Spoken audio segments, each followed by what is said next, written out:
Okay, good. Everybody's here, and I think it's all familiar faces. Well done. Anybody recognize where the tune is from? Yes, Indiana Jones. I'm supposed to play that. Technically, my assistant is supposed to play that. I'm supposed to enter like WWF, but yeah, it's okay. We'll do it next time. So first of all, when people are going to ask you, okay, what did Bertie do? What was this? This is going to be your answer. We don't know. Whatever it was, we can't explain, we can't describe. Some nonsense he did. That's how. But what my partner's father describes it as stand-up GK. So you're going to get comedy and you're going to get GK. So that's what we're going with today, right? Now, I know we are in a esteemed lecture hall and we're in a place where great lectures are given, but feel free to laugh, heckle, take pictures. I want this to be more an interactive, engaging thing, okay? And if you feel like you want to say something, go for it, okay? So I would really appreciate if there was a lot of interactiveness and engagement. And if there's a joke, go for it, okay? At my expense also, go for it. So this is today's talk. How a computer put 2 feet on a tall mountain. Okay, that is the topic. Now I've done 3 historically speakings. This is number 2. The first one was how a man's bottom is responsible for how we talk today. Okay, if you want to know more about that, you'll have to follow me on social media. The next time I do that talk, then you can attend it. Okay, and the third one is the sexy side of scientific names, which is binomial nomenclature, which is a talk I'm going to be giving hopefully in a couple of hours at Indranagar at Underline Center. Which, by the way, Sadhan, it's a sold out show. No tickets available. All tickets sold out. Good thing you have a ticket. Fine. So, ladies and gentlemen, this is today's talk. Now, by now you must all be aware that I'm also a quiz fanatic. I love asking questions. So, whenever this appears, Abhinay, can you see this from there? Yeah. That means there's a question there, a quiz question. So you have to answer this. Right now we are out of prizes, so I want to give chocolates, or we will all sarcastically applaud you. Okay? Yes. No, sarcastically. That was very Josh. No, correct. That is the sarcastic applaud. So, here is question number 1. What picture is this? Oh, wait, hold on. Let's go to someone who's not answered so far. Hold on. Hi. Yes. Is the right answer sarcastic applaud? Correct. Very good. Well done. Hi. That applause was not for you. Okay. I know it was good timing. Yes. So, this is the... He himself did not ask. Why? Assistant, please. Thank you very much. So, that... Before he answered before the question mark came up only. You're exactly right. Is the pale blue dot. Beautiful picture exists thanks to this gentleman here. And I'm genuinely honored to show this picture in this building because he's one of the world's greatest physicists and science communicators. I don't know if his pictures ever come up inside the physics building at IISc, but it has to. Sadhan, can you put this on record? Carl Sagan in the old physics lab in IISc. So, why does this exist? Because he was responsible for the world's most expensive selfie taken by this dude over here. This is the Voyager aircraft. So Carl Sagan, the Voyager aircraft is released in 1976, 1 and 2. They're shooting across the universe, and Carl Sagan is like, bro, one selfie beku. Please ask driver to turn it around, take a picture of Earth and send it. They're like, bro, it's like billion miles away, man. What is this? On Ola, our local auto driver can't even take U-turn after 10 feet. He's like, no. We can do this. So they program a U-turn of something that's a billion kilometers away. If they can do that, my Ola auto guy can do it, right? I mean, like, come on, guy. And then they turn it around and they take this picture. And this is the picture. And that is the pale blue dot. Yeah, so what's so special about that tiny dot? Because that's here, and that's home. anything and everything that has life, that's home. And well, that's us. Humanity, anything that you can think of, anything that you can imagine, is all contained on this globe, this thing that is hanging around in the dust. Now, this has fascinated humans for centuries. The fact that we can see ourselves from somewhere else. The reason why that is so powerful is you can't get further to take a selfie. Come on. Right? Like, this is the maximum you can go to take, to have a view, an overall view about something. The closest we can do to that is to fly. But as we know from history or mythology, it doesn't always work. Which Iron Maiden song character is this? Iron Maiden fan. Flight of Icarus. Very good. So this is a flight of Icarus, and we all know about how he flew too close to the sun, and because he went for it, then unfortunately the wax melted and so on and so forth. But we didn't do this. What we did was we innovated, right? And we came up with ways to fly ourselves. Now, very interestingly, the one on the right looks familiar. The one on the left does not. Does anybody know who designed the one on the left? Some kid? Yes, go ahead. Is right. Well done. Give sarcastic applause, please. Good job. This is actually Leonardo DiCaprio. No, not DiCaprio. What's his name? Sorry. Leonardo da Vinci, who actually came up with this design, and this was what he designed. At that time, obviously, he didn't have a 3D printer or didn't have any of physics that he could build it, but he worked out engineering wise that it could work, and guess what? We know it does. So we were able to 3D print it. We were able to figure out that at certain ways it can work. But that's not how a helicopter looks, does it? Nobody does this anymore. Because helicopters nowadays look like this. Correct? But do you know why they are called helicopters? Now the reason being, helicopters are called this because of Da Vinci's drawing. Because the two parts in the word helicopter is not heli and copter, but helico, spiral, and pter. As in pterodactyl, pter, which means your fingers. So helical wings. And the very first helicopter actually had helical wings. Right? Not these guys, these are fans. Right? But the original helicopter that Da Vinci drove, so that's what gives us. So I love this etymology. So helico and pter is what we are looking at. Now, who are these two boys? It's no question, no laugh, no applause. It's not a question mark. The Wright brothers. What were they supposed to do? So 17th December 1903, historic moment in world history. Wright brothers conduct the first flight using the Flyer 1. It's the first successful powered piloted flight in history. Wow! What a! How far do you think they flew? So 120 feet, which is less than the distance of a wing of today's aircraft. Okay. They flew 136 meters, not even 40 meters.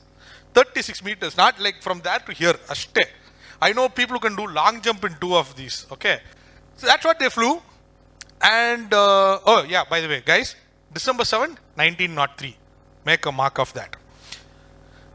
So, and then, oh, needless to say, by the way, those who came in after my talk, there's a particular country that we're going to be ragging a lot.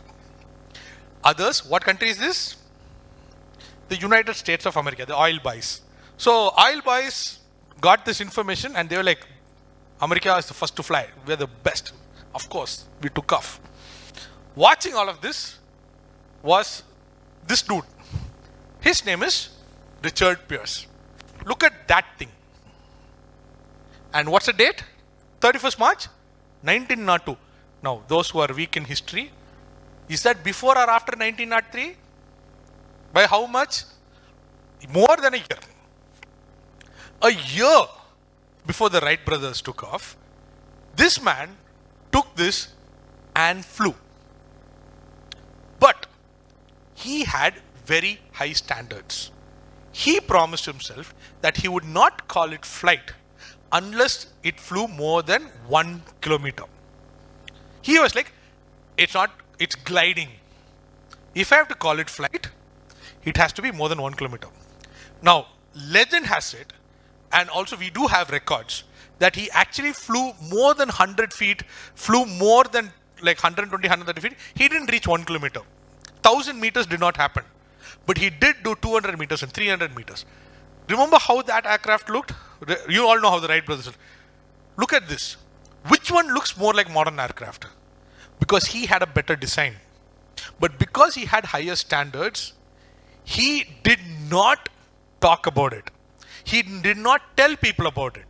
The only reason we have this photograph is because his friends, one of them had a camera and decided just for fun, just for jolly, we will take photograph of this. That's why we have even a recorded evidence of this. Or else the only thing that we have is him in his record writing. We did try this. And this was before. Much before. And he's the one who's technically the first one to have powered flight. Now, but according to the world, according to GK, which country flew first? United States. Now, which country is this guy from? That's your question. France. Very nice. Now, he looks like a French guy. I get it. But here is my clue. You know how country people get a name, right? All these people from country get a particular name. It's very ironic in this case. The people from his country have a particular name by which they are called, which is very ironic. So can somebody tell me what country he is from? Ireland? Okay, because higher up Ireland. No, you call them Irish, right? Okay, go on. Sweden, you call them Swedes. Now, I'll give you a further clue. Sorry? German. Okay, I'll give you a clue. The people from this country are called by the name of an animal that lives there. Well done. Good. Well, can we have a proper round of applause? Not a sarcastic round of applause. He was a kiwi, which is a flightless bird. Yes. So the first man to fly was from New Zealand. He's called the Birdman of Upper Watahi, and he was a kiwi. Yes. And the reason why we don't know him is because he had higher standards than the United States. Why are we not surprised? The United States were like, yeah, we are flying, blah, blah, blah. This guy was like, no, sorry, it has to be 1 kilometer. They did 36 meters. It's like, it's okay, they can tell whatever they want. I have high standards. I cannot go to low standards. They put it on the news only. They're like, yeah, we are the one who invented, take it, put it in the museum, tell every textbook, Americans only invented flight. New Zealand is like, okay, say whatever you want. We have our life, we'll live it here. That's literally what happened. Right? So this is the man who flew first. This is the guy who did it first. Because he had higher standards, we don't know him. Now, this brings us to this point. Okay? What is the highest point you have been? Oh, highest as in terms of altitude. Okay, va? We are not talking about, what and all did you call me? What and all? Okay, wait, listen. Who are the 3 people who came in after this? You know your colleagues here, they think I am on what? Methamphetamine? What else did they say? LSD? Only 2, no? That's because I stopped you. So, no, we're not talking about that highest point. We're talking about a point of vantage from which you can have a good view. Okay, Sadhan, which is the highest point you've gone to? It can be a building or a place. Kodaikanal, Dindigul, like that. This is not a quiz question, Pa. This is general knowledge, Pa. Like asking like social question. No, you're all stuck only in Bangalore, huh? Oh, that's a nice place. Yes, okay. Nandi Hills, come on. All the boys must have gone there at some point of time. Huh? Nandi Hills, what else? Where have you gone? Totapeta, that's a good one. Very nice. Oh, she's showing off geography, but. Chikmagalur, yes, that's a good place. Nice. Kudremukh, that's a nice place again. It's called Kudremukh because it looks like a horse's nose. Very nice, yes. Vaishno Devi, yes, excellent. So, now all of you have gone for natural places, right? Now, these are the tallest buildings which we have known in history, ever. See where it starts? Yes, because Before the Great Pyramid, nothing existed that was that tall. For more than 10,000 years, since human history, that thing has been the tallest for years and years. It's mind-boggling how the Egyptians managed to do it. My favorite fact is how far back in history Cleopatra is to us. The pyramids were to her. When she looked out at the pyramids, like, this is so old, yeah. The way we look at Cleopatra, that's how old it is. Only when the Eiffel Tower comes up, that is in the 16th, 17th century, do we finally build something that is taller than the Great Pyramids. For that, till then it was nothing. Anyway, then after that, we've discovered concrete. Or to be honest, we rediscovered concrete. The Romans knew it for a long time before us. And then we started building like no one's business. Everybody thought, okay, Lego bricks only, come on, let's go. And now, currently, for at least 1-2 more years, this is the video from the 157th floor of the Burj Khalifa. It is insane. It's got a different weather on top. You can see flights landing and all. Okay. Only 4 people have gone to the top of this building. Name 2. Come on. Very good. Tom Cruise, Will Smith. Ashte. The 2 most famous ones. Who do you not know? The other one is Richard Hammond from Top Gear. Okay. So Tom Cruise, Will Smith, Richard Hammond from Do you know of Richard Hammond from Top Gear? Okay. Anybody here who does not know Tom Cruise? Anybody who does not know Will Smith? Okay. Somebody here might not know Richard Hammond, but all the boys, do you know who Richard Hammond of Top Gear is? Who is the 4th person? Are you surprised? It's a woman and that's why you don't know? Guess what? It is. And not only that, she stood in heels. All the other fellows were wearing all these harnesses. They were tied everywhere.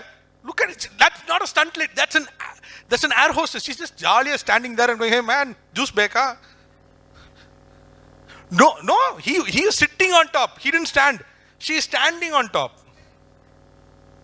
Yes, she did. This is a BTS video. The actual ad doesn't have that guy behind her, like putting a harness, and there's a Emirates flight that goes behind her. You should watch the video on YouTube. She is fearless. No, it's not. Madam, this was in 2018 or something before AI. Okay. You should watch the whole video. She is brilliant. She's just fearless. Anyway, so she is the lady who's gone to the highest point there. Now, general knowledge question to all of you. Map of India.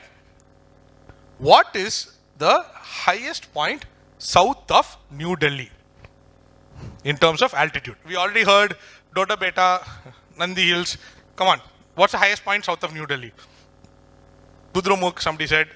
Supraja said Kudromukh. And who else? Come on. Highest point south of New Delhi. Qutub Minar. Just because it's in Delhi itself. Highest point, ra. Like I'm talking about Doda. You think the Qutub Minar is taller than Nandi Hills? It need not be in Delhi. No, it can be in Chennai also, no? Correct. Please come out of Delhi. I think the air is constraining you. Come up with tall places. South of New Delhi, bro. Come on. What else is there? We already covered Doda Beta, Kudremukh, Ooty. Kanchenjunga is there. Something taller. Now I need a place, K2, taller. Is the right answer. Can we have a round of applause for her?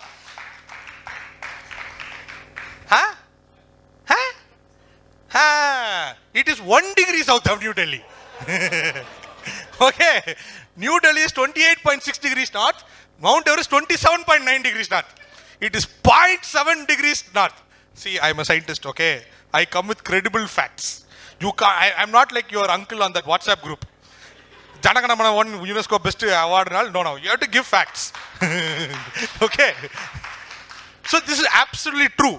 We are closer to Mount Everest than to New Delhi. It's in a straight line. It's easier to go to Everest. It's safer to go to Everest. Is there anybody from New Delhi here? Illa, no? Okay, cool. Yeah. United States and New Delhi getting completely ranked today. Yeah. So Mount Everest is technically south of New Delhi. And if you see, you can't get anything taller than Mount Everest. So obviously, there we go. So we always think of the Himalayas as somewhere way up north. It's somewhere far, very, very far near China. It is true. But New Delhi is even further. Actually, we are closer to Mount Everest. So, obviously, we have been all thinking about this. You all been thinking of Mount Everest. So, we are here now. So, May 29th, 1953, Edmund Hillary, Tenzing Norgay ascend Mount Everest. One of the greatest achievements in human history. No doubt. They've been trying to do this for years and years and years. Finally, it happens. And who was Edmund Hillary? He was a beekeeper. Which country is he from? Hey, what is with New Zealand people trying to get off the earth? Once they're trying to fly, the one is trying to climb up the highest mountain. Nobody wants to stay on the ground or what? Only thing that's staying on the ground is a parrot called kakapo. This is a random zoology joke which one person will understand. It's a you got it? It's a flightless parrot which lives only in New Zealand. Yes. Thank you, Abhinay. There's one person who got the joke. For that, I'm happy. So, a New Zealand beekeeper is the guy who's the first one of the two people to ascend Mount Everest. Okay, I'm going to show you a deep dive photograph now. So, that is Edmund Hillary. This is him on holiday. After he's gone to Mount Everest, his son calls him like, Dad, enough of you going to Mount Everest and all. What is this? You're world famous now. We will take holiday. Our man Edmund is like, oh, okay, bro. I will decide. Then he says, okay, if I take you means it'll be boring. Call 3 of your friends. We will make one uncle's trip. He's like, okay. So he calls 3 of his friends. This photograph was taken by Edmund Hillary's son. Now, who are the other 3 people? 2 people you don't know. By the end of the talk, you will know. Who is this dude is the question. Okay. Now, Edmund Hillary, first man to put his foot on top of Mount Everest. This guy is also the first man to put his foot somewhere else. Exactly. That gentleman over there is Neil Armstrong. Okay. Edmund Hillary called Neil Armstrong to go on a holiday to where? North Pole. Hey, why don't you go to Disney World or something? Yenappa, why? So, we go to North Pole. Okay, then, who are the other 2 uncles? Has to be some random guy, no? No. So, this is Neil Armstrong, first man on the moon, along with the first person on Mount Everest. Along with, this is Steve Fawcett. He flew a balloon around the world. Okay, and Patrick Morrow, who was the first person to climb all the highest peak in all the mountains. This is their idea of a holiday. This is one WhatsApp group I don't want to be in. You know, Appa, you're not even getting up to go buy tomatoes. You're putting a Blinkit. That uncle, look at these uncles, what and all they're doing. For a holiday, they decided to trek to the North Pole. Oh, fun fact, you know what Edmund Hillary did the year before, which is why these 3 went along with him. He went to the South Pole. Neil Armstrong, hey, what, you went to South Pole? Yes. Machan, next time you go for like this car, he's like, I'm going to North Pole. Okay, I'll come. Random, yes. So this is just, I mean, like one of the things that like, why does this exist? Anyway, now this is a lovely photo of Edmund Hillary and Tenzing Norgay, but this is not a photo taken from the 1950 edition. This is taken later when in 1960, these guys went on an expedition. 1960 is 4 years later. They're back in Mount Everest. Now they've already climbed the highest mountain on earth. What are they doing now? Why did they go? No. They had to do oxygen. That was much later. I'll give you a clue. They're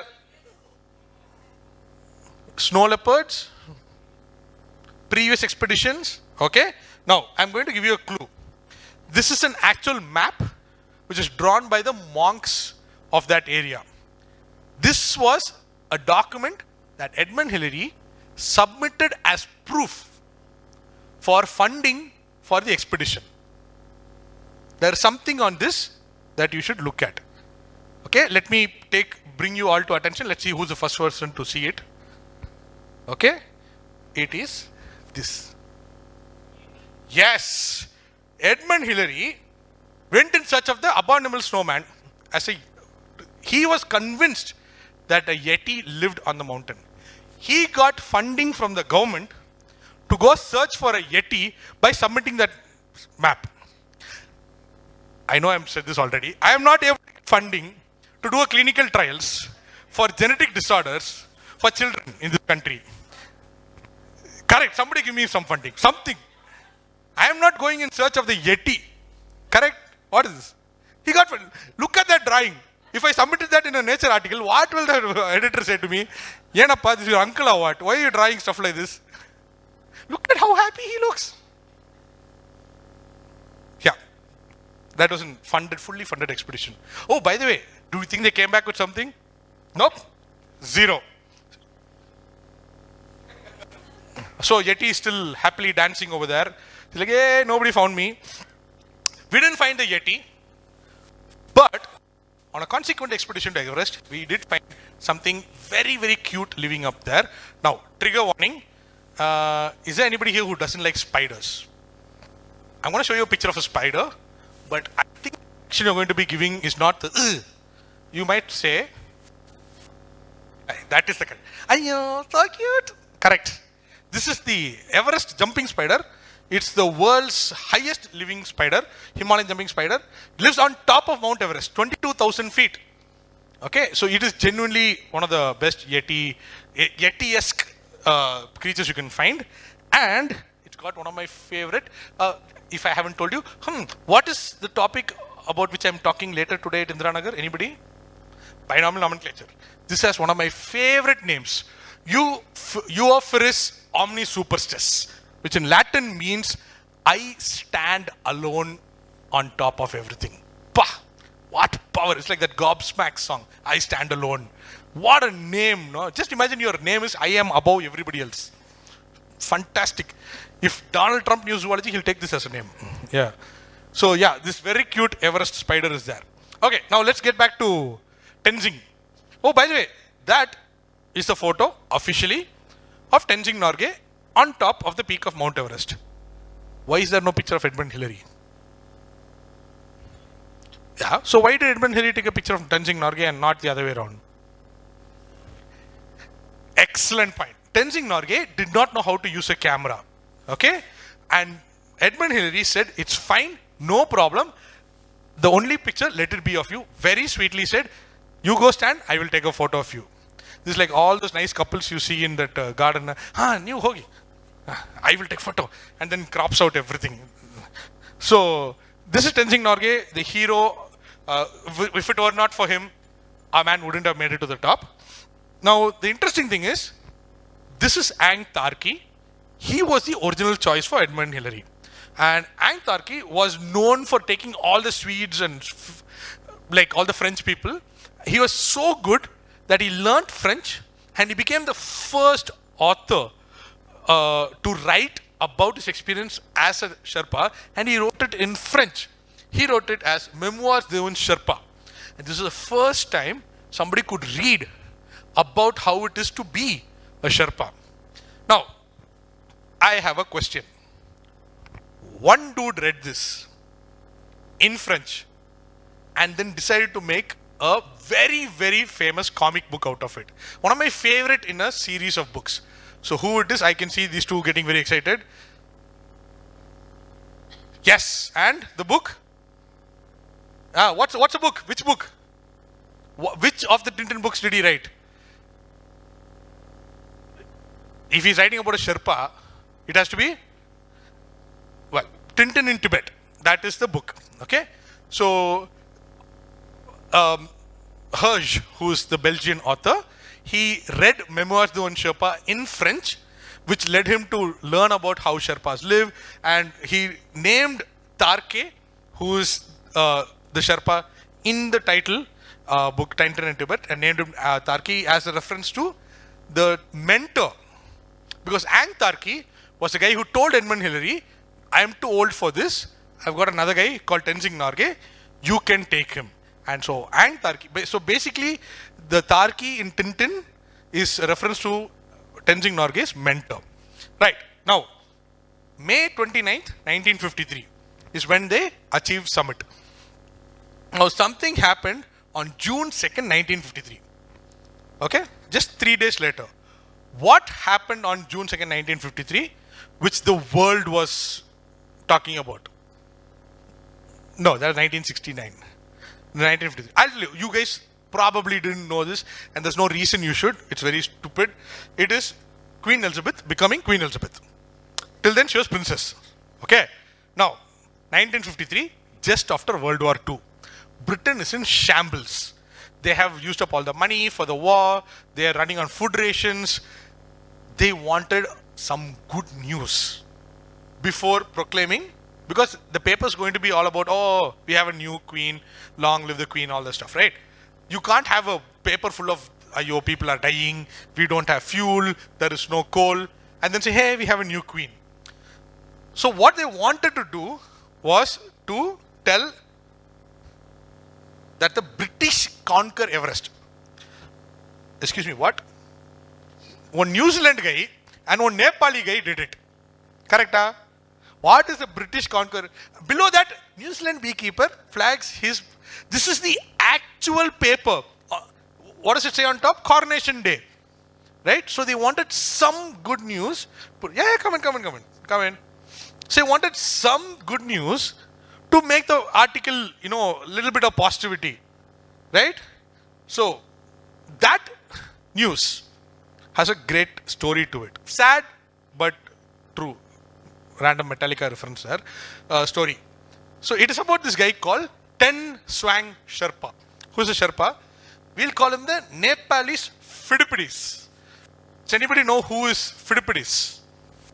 A very good password, but then who was he in real? I'll give you a clue. He did this. Come in. He did this. So who was he? This looks like a Strava map, right? It is. It is the original Strava map. Now tell me, what did he do? Look at the language here. It's Greek. So, yes, the right answer. Well done. He is the first guy to run the marathon. It's called a marathon because Phidippides ran from Athens to Marathon, right? To tell the news. Sir, do you know what news he went and told? What did he run the marathon? He ran 42 kilometers to tell what? Yes, exactly. That they won the battle. Now I have a rant. If you won the battle, why are you running and telling? Correct? If you have lost the battle means you can run. They're coming down, please that day, somebody do something. If you have won, you can slowly go, have one tea, have one bhaji, have one palamburi, then go, hey, macha, we won, wow. Because you know what happened? He died. Freaking ran for 42 kilometers, ran for 2 days, goes and tells, sir, we have won the war. Tamal. Yenda, you won the war. Why are you running? There's nobody chasing you. Which is exactly what happened to Sen Sherpa. But why did he have to run and tell that we have ascended Everest? Because this is James Morris. He was a BBC reporter. Okay. And BBC was like, we are the royal guys. We should only tell the news first. Not any one of those other stupid news magazines. We don't want any of these, I don't want to name anyone, but like NDTV people are not telling the news. So he had a secret code. So his secret code, okay? Snow conditions bad, advanced base abandoned yesterday, awaiting improvement all well, is the secret code for saying that we have conquered Everest. Okay, wow. He was like, this is the password. If I tell it's not happened, that means it has happened. Tenzing Norgay and Edmund Hillary ascend. James Morris is about to send the message when he realizes that the person receiving the message is on sick leave. So there is somebody new who doesn't know that this is the password. So when he sent this message, that guy will be like, ayo, miss aite, no news. So what he does is, he hires a local Sherpa, tells him, take this note, and all the note says is they've actually ascended. The news that has come is actually a fake password. And to make sure that it defeats the telegram, that guy runs down Mount Everest to Kathmandu. He runs. Okay? 200 miles. We can't even walk in those conditions. Right? It's low oxygen. It's rugged terrain. This guy ran 200 miles to tell that telegram is wrong. They actually did it. They ascended and died. Now, talking about him, what are all these things? Does anybody know? Yeah. Dead bodies on Mount Everest. Correct. Very good. They're all the dead bodies on Mount Everest which are used as geographical locations. Like how you say, hey, Makery Circle, turn left. And then you say, hey, you know that Talasari Cafe, take right for Nias. You have to say, hey, that guy wearing green boots who's dead, no, take left. That German dude who's probably standing like this, correct.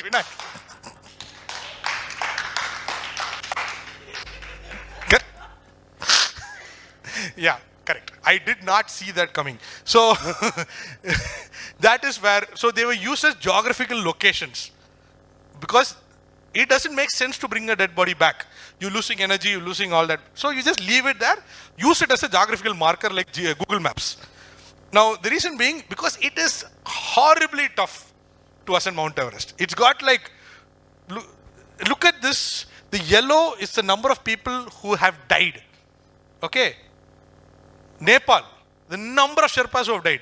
Not because they were not good climbers. You know why they all died? Because they were carrying bags. Because they were the ones who were carrying the other people. Because they were being held back by the stuff they had to carry for the British climbers and the American climbers. So this was actually a terrible thing. And do you know why people die so much? Because low pressure, no oxygen, high altitude. Okay, so a little bit of physics there. So we are talking at 29,000 feet, right? And growing. So Mount Everest is a fold mountain, which means like that nephew, when every time you buy a t-shirt, he's already 1 inch taller. I'm like, hey, last year I got you one t-shirt, Ra. He's like, no, I can't fit into it now. Constantly growing, right? So Mount Everest keeps on growing and growing and growing. But it is, now the reason why we have pressure is because, I'm sure physics, you all know, we have vapor pressure, and for every 300 meters in altitude, the boiling temperature of water decreases by 1 degree, which means at the top of Mount Everest, water boils at 70 degrees centigrade, which means you, Vinayak, cannot make tea. Good tea needs to have boiling water, and that's the reason I will never go up Mount Everest. If there's not a cheta making tea, then I am not going there. If I have to achieve something, at the end of it, I need to be like cheta on the chai. If I can't do that, then what's the use of that achievement? Correct, no? Like after you, like when I'm in IISc, if I have a good experiment going, go out the back door, go to Talasari Cafe, have a chai, I'm like, this is what happens. You can't even boil an egg. You can't have a full boiled egg, you can't have a chai. Why go to the top of Mount Everest? It's useless. That is the only reason I don't do it. Okay? That's the only reason. Yes. Yeah. For me, thanks, sir. Now, this is a list of all the tallest mountains ever discovered by mankind. So, for historically, we've known it was Nanda Devi, okay, which is at 7,800 meters. Then we discovered Dhaulagiri till 1847. Then Kanchenjunga from 1847 to 1852. Then we discovered K2, which for the longest time, from 1856, it was the tallest mountain on earth. Then now we have Mount Everest at 29,032 feet, which was officially confirmed in 1856. See something interesting? This is a list of all the highest mountains in the world. Exactly. They're all in the Himalayas. You don't want to know something more interesting? The highest mountain outside Asia is number 189.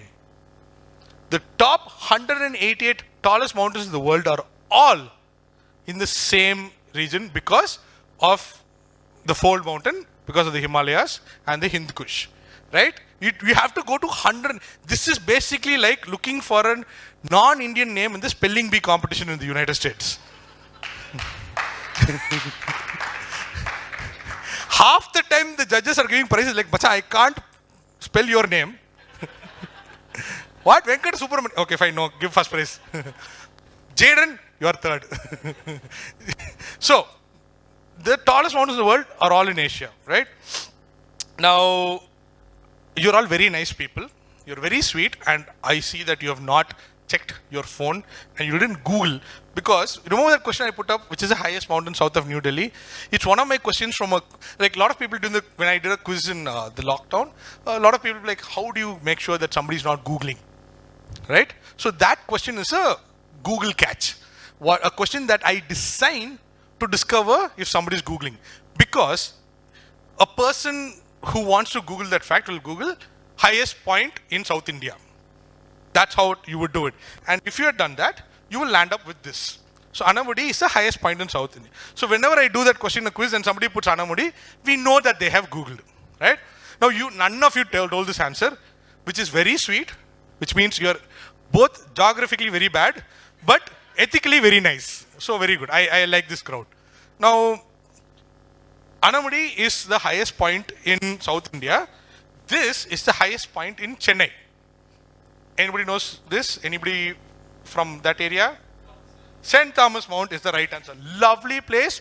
You can see airplanes take off and all. It's a really lovely place. And it's also very famous in terms of Christianity, because that's where St. Thomas himself would have come. So you can go there for a great view. It's a great trek if you're physically minded. But we are in a history talk. So why is St. Thomas Mount important to us?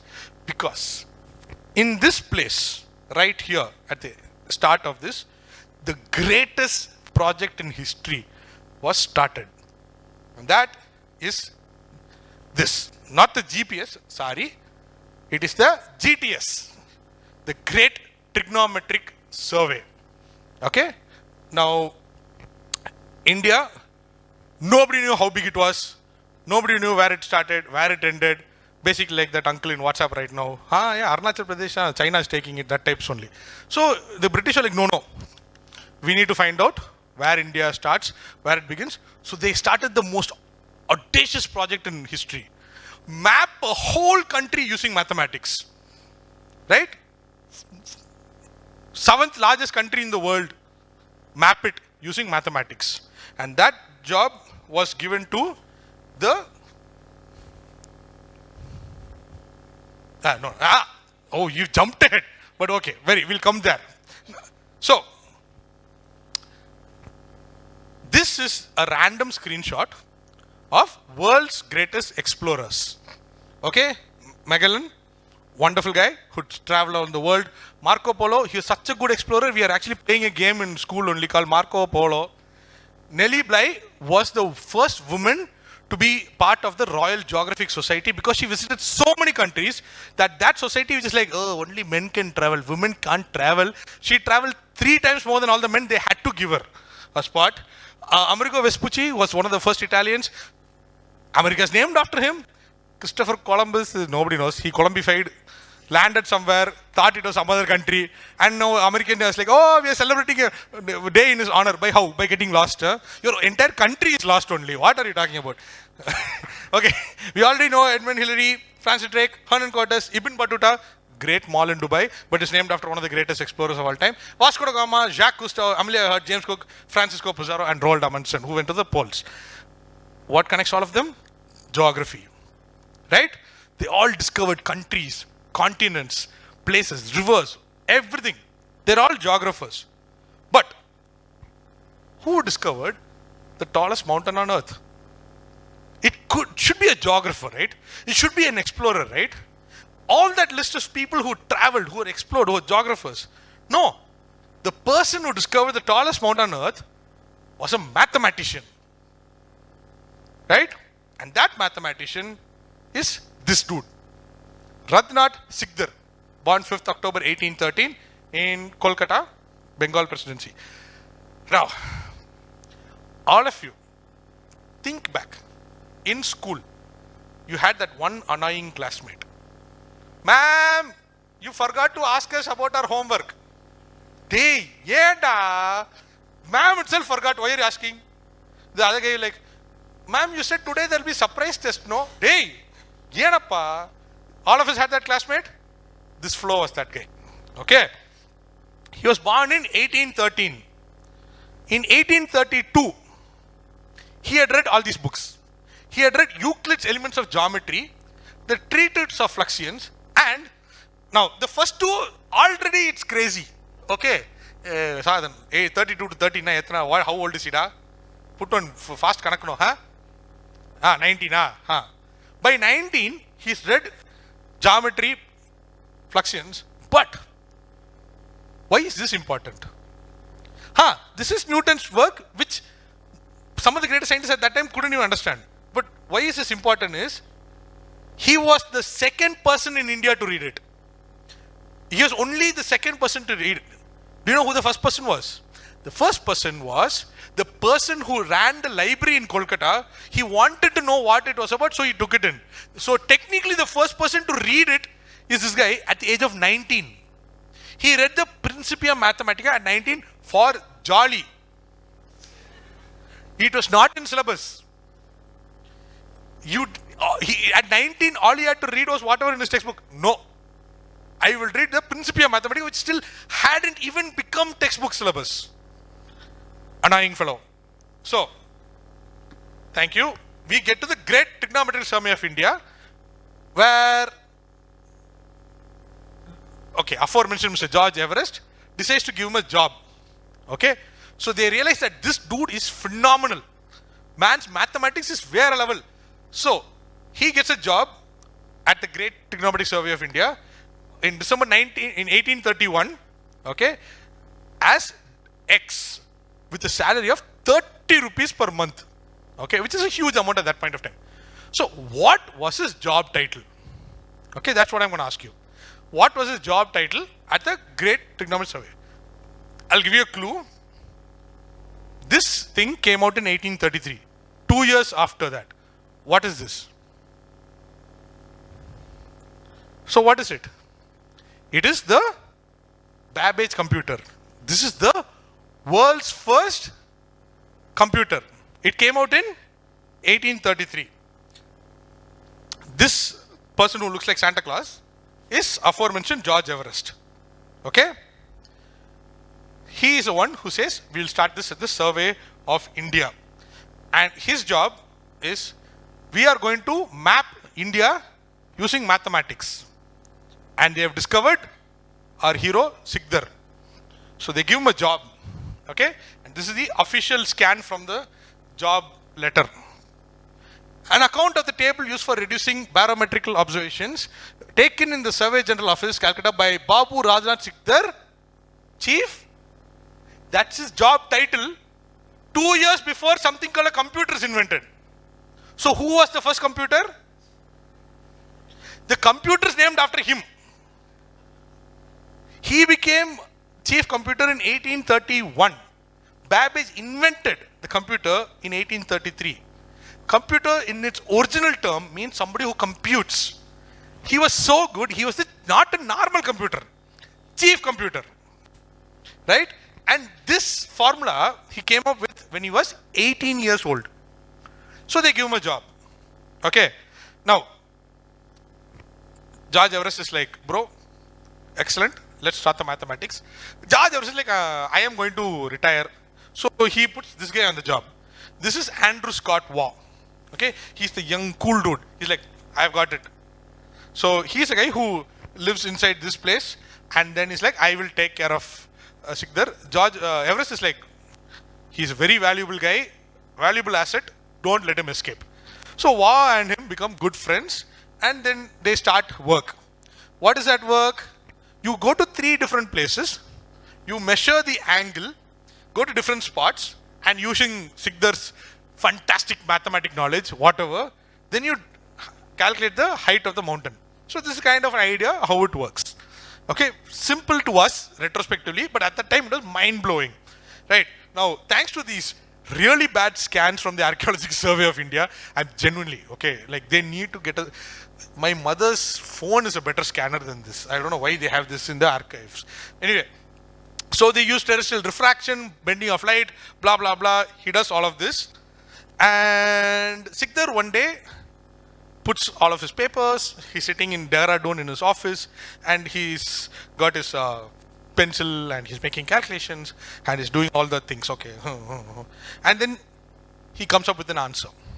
Okay, but something's wrong. He's like, very uncharacteristically, he decides to, no, let me do the whole thing again.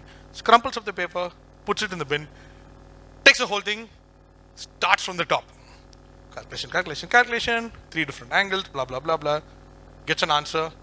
He's like, that can't be right.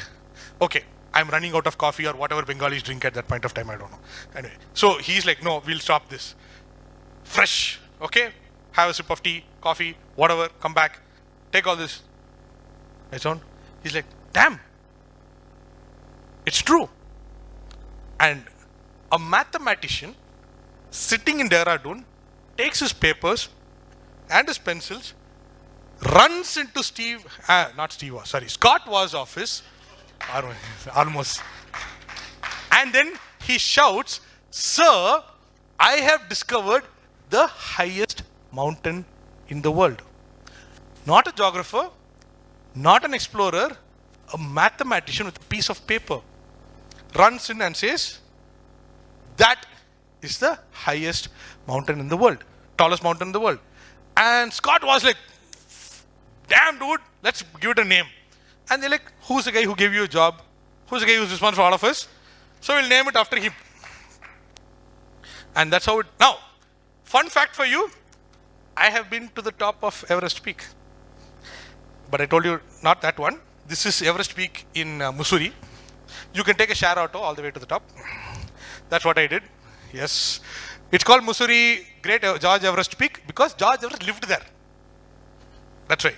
But on Instagram, you can say, I went to Everest. Everybody's like, wow, Berty, damn, dude.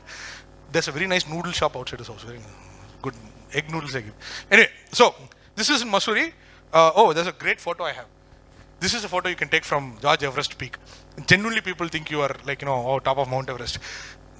They have an auto which goes all the way. So trust me, it's worth it. Now, this is the official release which goes to the press, right? Mount Everest is exactly 29,000 feet, but surveyors worried that the public would consider that an estimate. So they falsely reported it as 29,002 feet, a figure accepted in 1850. So this is what had happened. I told you he did the calculation 3 times. Do you know why he did it 3 times? Every time he did the calculation, the height of Mount Everest came as 29000. Not dot, not 1, not 9. It was a perfect number. So Sikdar, when he told Waugh that the mountain is 29,000 feet, it's like, okay, tell me exactly. Sir, exactly 29,000. Like, how can an organic thing, a natural thing, be exactly one round number? He's like, yes, sir. Nobody will believe you, da. So what you have to do, sir? Put 29,002 feet. Okay, we will give it as 29,002 feet. And they officially released. So the Great Trigonometry Survey, official release is 29,002 feet. Okay, so what does that mean? No, a computer was the first to put. No, slow clap. Punchline arrived. Punchline arrived. So he was the first to put 2 feet, not Edmund Hillary. Edmund Hillary was not a computer. Now Kavi is like, hey, the class is over, we can go. Unfortunately, Kavi, this is the halfway point. Okay, in my jokes, punchline is in the middle, where I give the punchline. End when you will be punching me. Okay. So 29,002 feet. We retroactively know it's 29,000. It was not 2 feet because they had it because people didn't believe him. But you must all know somebody who's like, Macha, I have been to Everest. Somebody who's been like, ah, yes, I've achieved the top. So many people go to Mount Everest that you actually have traffic jams on Mount Everest. This is not Silk Board. This is Mount Everest. The number of people who tried, John Oliver did an entire segment about this, right? So, I mean, like, how much does it cost to climb Mount Everest? Hey, wait, Vinayak, you seem to be the fit-looking guy here, okay? So, have you been to the top of Mount Everest? Would you like to? Come on, it'll look good on Instagram. Huh? $59,000, right? Very expensive, right? And this was according 2024, so obviously it's gone up. So 51,000. First of all, does IISc pay you that much of money? Can you afford to take from IISc? We put that on record here. Okay, fine. Let's say IISc is like, no, Vinayak, we trust in you. We will give you $51,002. Okay, climb Mount Everest. So yeah, let's just say they give you one funding. Okay, how long does it take to climb? You have to take 2 months. Do you think IISc will give you 2 months leave? No. Medical leave, at least no. You can say 1 month medical leave, 1 month pregnancy leave. Huh? Okay, fine. So you're not going to get, it takes 2 months. Long amount of time. Can't do it. Okay, let's say they're like, no. You know what? This is good for IISc, especially for SciComm. It look good. We can tell people our man's been on Mount Everest. That, you can put the IISc flag on top. And I'll say, okay, we'll give you 2 months leave. Okay, that also they say, okay, fine, we'll give. You go to the top. You take a selfie, right? And he puts it up on Instagram. Vinayak is like, bro, I'm closest to the sun, farthest from the earth, right? All his fans are like, bro, Vinayak, damn dude, awesome, great. I never thought, wow, I thought you were just running away from your wife, dude. Didn't realize you were on a quest. And everybody's like, hey, Vinayak, like, yeah, this is representing IISc. Wow. And then Berty Ashley comes in the comments. Hi, Vinayak. Hi. I'm glad that I inspired for you for this, but factually you are wrong. Vinayak like, hey, because of you only I went. What is factually wrong in this? I am there. It's not like Kavi's like, as usual, is this AI? She's asking. He's like, no, I am actually there. What are you talking about? You only gave me 2 months leave. I am there only. So then you're like, okay, Bertie, what's wrong? I'm like, well, you are not closest to the sun. You are not the farthest from the earth. Because this is the top of the mountain, which is farthest from the earth's interior. Now, this mountain is found in a country that's named after its geographic position on the planet. So what country is this? Well done. Good job. Can we have a round of applause for a person up there? Good job. It's called Ecuador because it's present on the equator. Right? Now, remember this wonderful picture I showed you? I slightly gave fake news. Sorry. I am really sorry about this. Like I told you, I'm a factual person. I believe in giving absolute true facts. This is a very good looking earth. It's perfectly round. Actual earth is a little like me. It has a toppei. Okay? Slightly in the middle it is fat. This is an oblate spheroid.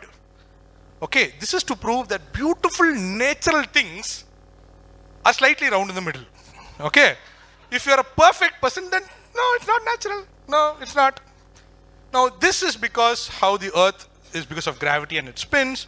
It's slightly fatter in the middle. Okay? As all natural things should be. And because of that, any place that's around the equator is automatically elevated, right? Which brings us to this. So if you were to measure from sea level, that is, by the way, Mount Chimborazo, which is a lovely volcano in Ecuador. And if you were to measure from the mean sea level, Mount Everest is 8,848 meters. Chimborazo is 6,263 meters. So there's a difference of 2.5 kilometers.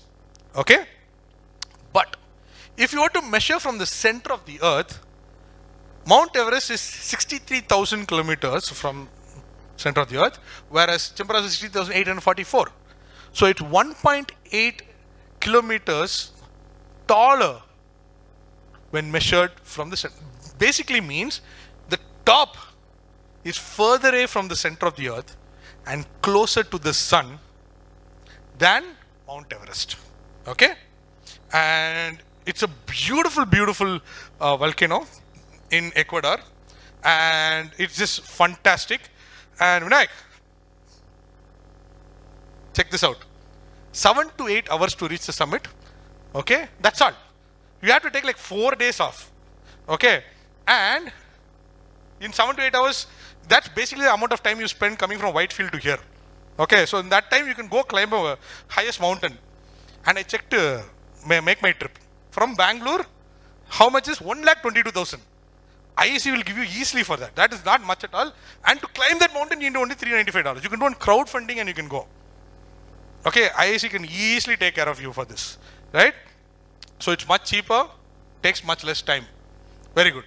And you know why I want to go there? Because Ecuador is the exact antipode of Madurai, which is where I was born. The furthest I can get away from the place I was born is Ecuador, and that's why I want to go there.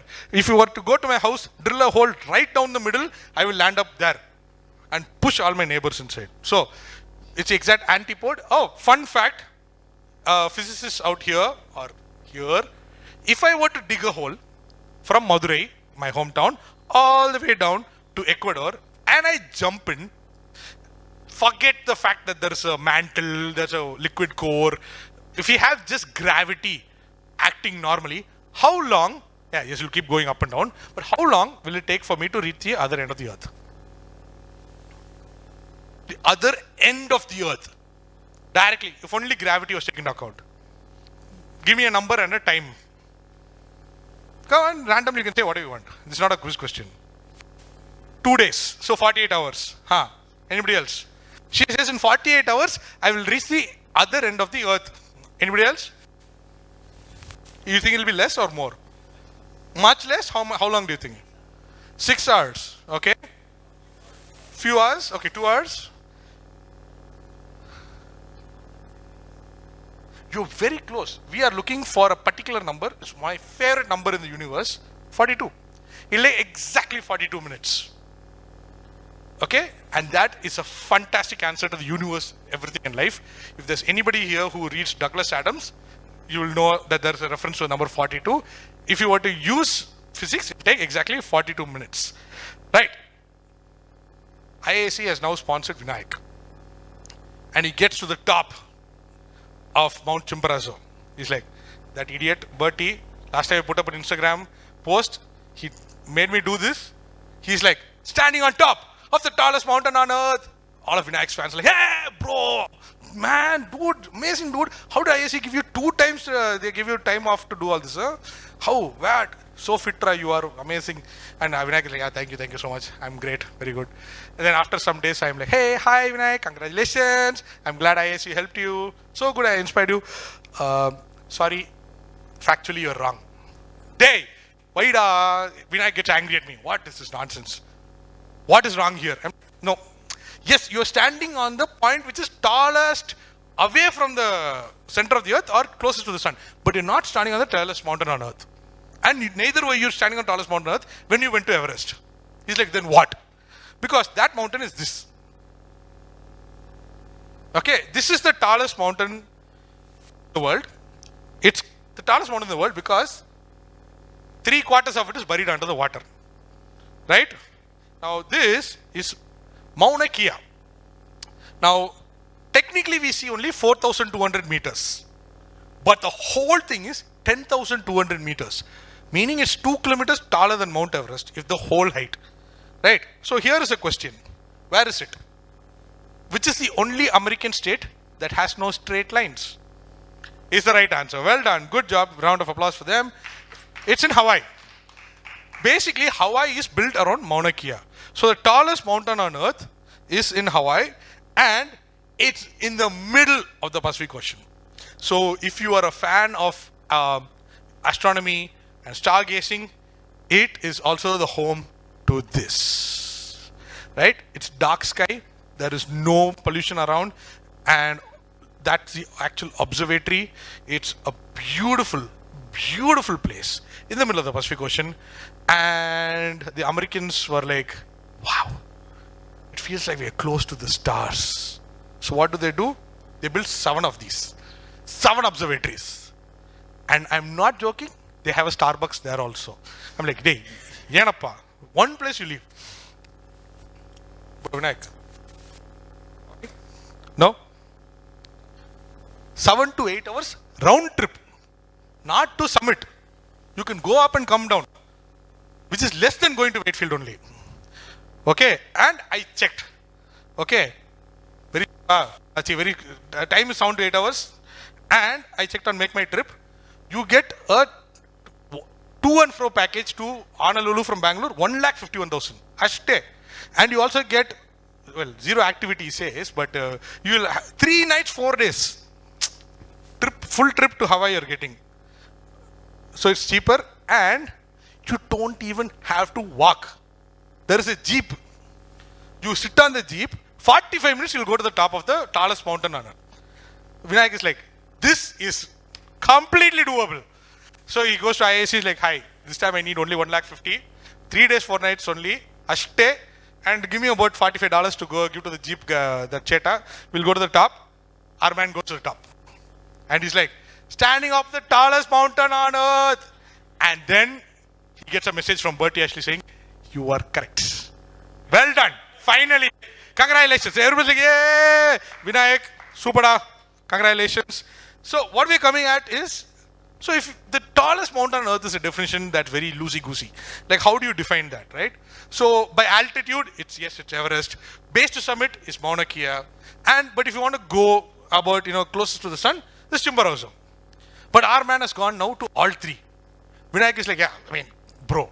So he's like, IAC is like making him go to SJI, ISF and give talks. Like Shubhanshu Shukla gives talks. No, Vinayak is going around giving talks and representing IAC everywhere. And then he's like, yeah, very cool. And then one day while he's on his talks, he remembers this story about the pale blue dot. And then the 1-year anniversary comes, right? And Vinayak is like, I'm running out of Instagram stories. How do I make my Instagram, active again? So he brings back the memory, and this time he puts standing on the tallest mountain in the solar system.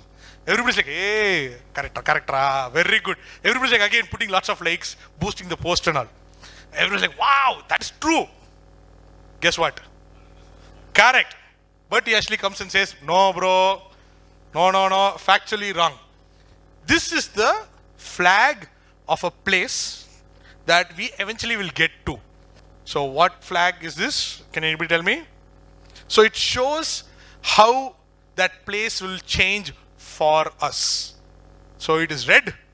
We hope it will become green. And in the far future, it will have some blue. So what place is this? Excellent. So this is Mars. And Mount Olympus, of course we have Mars. Mount Olympus is the tallest mountain in the solar system, which is there on Mars, right? Now it is 3 times taller than Mount Everest. So big, in fact, that if you were to imagine Mount Olympus inside the Amazon jungle, it will stick out like a giant pimple. It will be above the atmosphere. It will be over and above the atmosphere. That's how tall it is, right? But Vinayak, it's flat. You don't have to worry. Now, Vinayak is like, okay, excellent. Know what, Berty? Again, I'm pissed off with you. He goes and talks to Elon Musk. He's like, Musk, you want to send somebody to Mars? I'm ready. Okay? I have lived in Mattikere, means I can live anywhere in the world. So send me off. So somehow he talks to Elon Musk and he's like off to Mars. He goes in the lander, lands, and he and Elon Musk put this Instagram story. Hey, standing on tallest mountain in the known universe. Everybody's first question is, hey, how are you getting Wi-Fi there? Huh? Inside IAC itself, I'm not getting Wi-Fi. How are you getting Wi-Fi? He's like, Musk Maple is there. Yeah, Starlink is there. He's brought on power bank. They didn't allow power bank in Linkin Park, but they allowed it in Mars. So that's why we are there. Everybody's like, whoa! I'm like, bro, sorry, bro. Factually wrong. Because it was true till a few years back. Then we discovered this in 2020. So this is a small kind of planet, minor planet outside Venus. It's got a mountain that is almost 29 kilometers tall. Okay, 29 kilometers tall. Do you know how we discovered it? Because this thing was wobbling. It wobbled so much, we were like, wait, why is it wobbling so much? It's because there is a 29-kilometer tall mountain on it, and that was affecting the rotation of the planet. And that, as of now, is the tallest mountain in the universe. And no problem, I'm not asking him to go there, but that's where we are finishing off at, okay? We are at now, as of 2020, the tallest mountain known in the universe is this. Now, there's one person I want to talk about. This is George Mallory, okay? George Mallory was, before Edmund Hillary, the guy who had it for Mount Everest. He's like, I'm going to climb Mount Everest. So in 1922 was his first attempt. And at that time, they didn't know about oxygen. They didn't know all of this stuff. George Mallory was one of the first people to try it out. So when he went there, he ran out of oxygen, had to come back. Then he did it in 1922 again. But this time, there was an avalanche. And it killed 7 people. Sherpas, lots of people in his team. Did that stop him? No. So 1924, he again went. But this time, he had a friend along with him called Sandy Irwin. And that's the last picture we have of these two. The reason being, George Mallory and Sandy Irwin, they're in base camp in Tibet. And George Mallory had a wallet.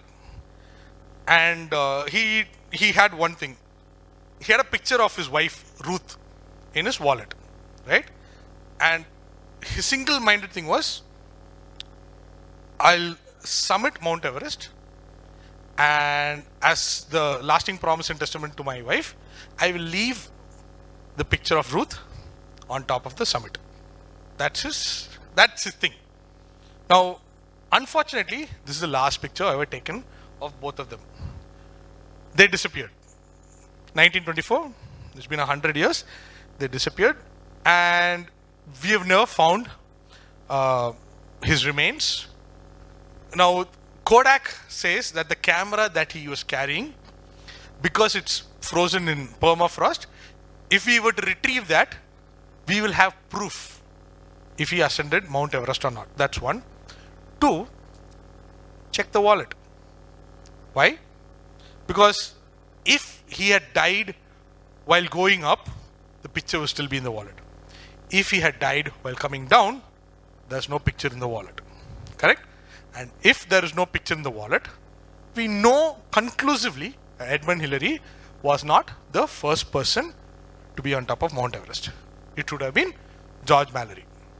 Now, unfortunately, will this be answered? We don't know. Will somebody ever find out? We don't know. It's a mystery that still remains. But Edmund Hillary tried twice. First time he tried, second time he achieved.